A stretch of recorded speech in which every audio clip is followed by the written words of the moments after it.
Bismillahirrahmanirrahim. Rabbi shrah li sadri wa yassir li amri wahlul 'uqdatam min lisani yafqahu qawli. Raditu billahi rabbil islami dina wa bi Muhammadin nabiyyan wa rasulah. Rabbana zidna 'ilman warzuqna fahman. Allahumma faqihna fid-din wa 'allimna ta'wil. Assalamualaikum warahmatullahi wabarakatuh.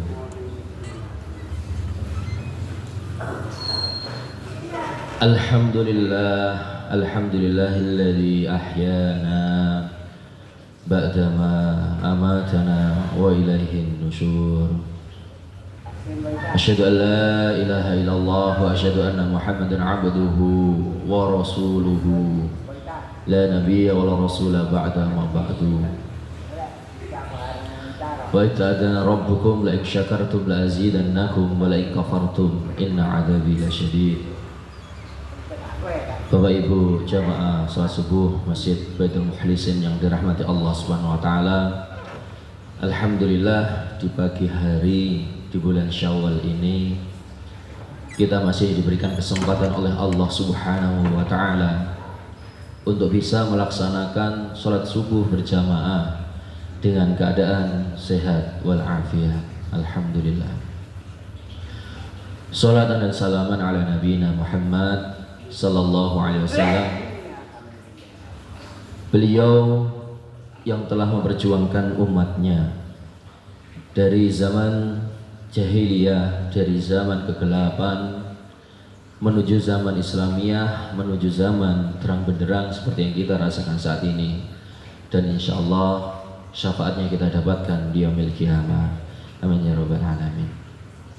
Selanjutnya Bapak Ibu yang dirahmati Allah Subhanahu wa taala, sebelum di pagi hari ini kita belajar bersama, kami ucapkan taqabbalallahu minna wa minkum, taqabbal ya karim minal aidin wal faidin. Kami ucapkan mohon maaf lahir dan batin apabila kami ada salah dengan panjenengan. Kami mohon untuk dimaafkan dan semoga kita di bulan Syawal ini bisa kembali kepada fitrah untuk meningkatkan kualitas ibadah kita sehingga kita mendapatkan predikat takwa. Amin ya rabbal alamin. Selanjutnya Bapak Ibu yang dirahmati Allah Subhanahu wa taala, pada pagi hari ini ada sedikit yang bisa kami sampaikan tentang kesolehan multidimensi. Kesolehan multidimensi ini adalah antara sujud di masjid dan hikmat di masyarakat. Jamaah yang dirahmati Allah, kita ketahui bahwasanya bulan Syawal itu secara bahasa artinya adalah bulan peningkatan.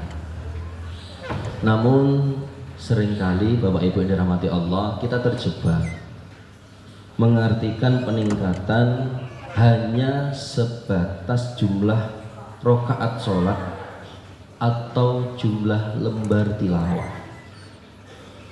Padahal Bapak Ibu yang dirahmati Allah, Islam yang dibawa oleh Nabi Muhammad sallallahu alaihi wasallam adalah agama yang multidimensi.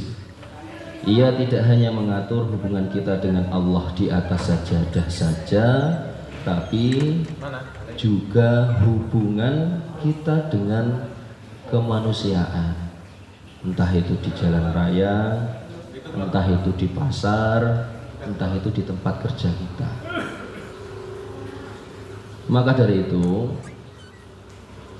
dalam Muhammadiyah pun juga dijelaskan, kita mengenal tentang kesolehan ritual dan juga kesolehan sosial.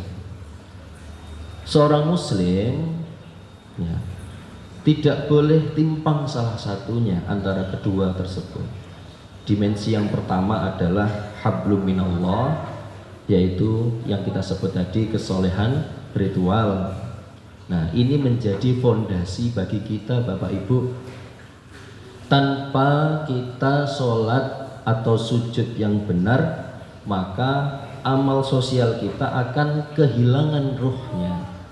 Maka banyak menyampaikan sebelum kita sholat maka kita sempurnakanlah dulu wudhu kita, sehingga ruh ibadah ritual kita benar-benar khusyuk. Dan yang kedua kita sebut hablum minan nas atau kesolehan sosial. Kesolehan sosial itu adalah buah dari kesolehan ritual ibadah kita. Sholat yang benar seharusnya mencegah pelakunya dari perbuatan keji dan kemungkaran terhadap sesama. Setelah ini kami sampaikan adanya integritas antara iman dan amal. Sesuai dalam manhaj tajih Muhammadiyah, kita merujuk pada Quran surat Al-Ma'un, surat yang menjadi inspirasi berdirinya rumah sakit, panti asuhan, dan sekolah-sekolah Muhammadiyah yang sangat luar biasa. Ya. A'udzubillahi minasyaitonirrajim. Bismillahirrahmanirrahim. Ara'aital ladzi yukadzibu bid-din fadzalikal ladzi yad'ul yatim wa la yahuddu 'ala tu'amil miskin fawailul lil musallin alladzina hum 'an shalatihim sahun alladzina hum yura'un wa yamna'unal ma'ruf. Penjelasan tentang ayat ini Bapak Ibu, sebenarnya ketika kita mentadaburi ayat ini adalah ayat yang sangat keras. Karena kenapa? Allah menyebut orang yang sholatnya rajin tapi membiarkan kemiskinan dan penderitaan di sekitarnya, itu adalah sebagai pendusta agama. Jadi apabila kita hablum minallahnya baik tapi hablum minnasnya tidak baik, kita bisa disebut sebagai pendusta agama. Ini membuktikan bahwa kesolehan sejati harus bersifat multidimensi, sehingga kita bisa imbang antara dimensi kesolehan ritual dan kesolehan sosial. Dalam hadis juga disebutkan tentang menjadi manusia yang paling bermanfaat. Rasulullah Shallallahu Alaihi Wasallam menegaskan bahwa standar kemuliaan seseorang diukur dari seberapa besar manfaatnya bagi orang lain. Bapak Ibu pastinya sudah tahu, napa? Khairun nasi anfa'uhum linnas. Ya, dijelaskan sebaik-baiknya manusia adalah yang bermanfaat bagi manusia lainnya. Kesolehan multidimensi berarti kita membawa nilai-nilai sujud kita ke dalam profesi. Jika kita sebagai seorang pedagang, maka kesolehan sosial kita adalah apa? Kejujuran. Jika kita sebagai pejabat, maka kesolehan sosial kita adalah keadilan. Dan jika kita sebagai seorang tetangga, maka kesolehan kita adalah kepedulian. Kiai kami pernah menyampaikan, ketika kamu nanti sudah alumni, maka jangan sampai lupa memiliki jiwa-jiwa hikmah, jiwa-jiwa sebagai pelayan. Maksudnya bagaimana? Untuk mengabdi kepada masyarakat, untuk saling membantu kepada saudara kita. Jamaah sekalian, mari kita jadikan momentum bulan Syawal ini sebagai titik balik. Jangan biarkan kesolehan kita berhenti di pintu masjid. Kita juga diajarkan oleh Muhammadiyah untuk menjadi Islam berkemajuan, yaitu Islam yang mencerahkan semesta. Nah, ada suatu pesan Bapak Ibu, sujudlah dengan khusyuk di hadapan Allah, lalu berdirilah dengan tegak untuk melayani hamba-hamba Allah.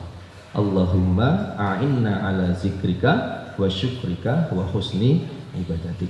Mungkin itu saja Bapak Ibu yang dirahmati Allah yang bisa kami sampaikan. Apabila ada kesalahan, itu adalah murni dari kami pribadi.